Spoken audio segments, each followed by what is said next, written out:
৭ বছর আগে দাফন করা কবর তিস্তা নদী ভাঙনের কারণে বেরিয়ে এলো অক্ষত কাফনে মোড়ানো লাশ। আগের মতোই রয়েছে দেহের অবয়ব। ২০১৮ সালে ৬৫ বছর বয়সে বার্ধক্যজনিত কারণে মারা যান রহিজল। পরে পারিবারিক কবরস্থানে দাফন করা হয় তাকে। সম্প্রতি তিস্তা নদী ভাঙনের কারণে কবর থেকে এর লাশ বেরিয়ে আসে। পরে স্বজনরা কবর থেকে রহিজলের লাশ উঠিয়ে অনন্তর নেয়ার উদ্যোগ নেন। বুধবার তিস্তা নদী ভাঙনের কারণেই তার অক্ষত মরদেহ পাওয়া যায়। খবরটি ছড়িয়ে পড়লে এলাকা জুড়ে তৈরি হয় ব্যাপক চাঞ্চল্যের। দূর দূরান্ত থেকে লাশটি দেখতে আসছেন উৎসুক জনতা। এলাকাবাসী জানায়, জীবিত অবস্থায় ধর্মীয় অনুশাসন যথাযথভাবে মেনে চলতেন রহিজল। সহজ সরল জীবনযাপনের জন্য এলাকায় সম্মানিত ছিলেন তিনি। স্থানীয় এক ইসলামী চিন্তাবিদ বলেন, আল্লাহ নানাভাবে তার কুদরতের নিদর্শন দেখান, এটি হয়তো তার একটি। তিনি আল্লাহর গ্রহণযোগ্য বান্দা হিসেবেও মনে করেন তিনি।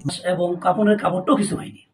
এটা বোঝা যাবে এই লোকটা অবশ্যই ইল্লাল্লাযিনা আমানু ওয়া আমিলুস সলিহাত, সে ঈমান এনেছিল এবং নেক আমল করেছে। এবং কি লোকদের কাছ থেকে আমরা যা শুনতে পারলাম যে সে কখনো কারো হক নষ্ট করে নাই, কারো জমিনের বা বাড়ির কোনো কিছু পড়ে থাকলেও তিনি সেটা ধরে নাই।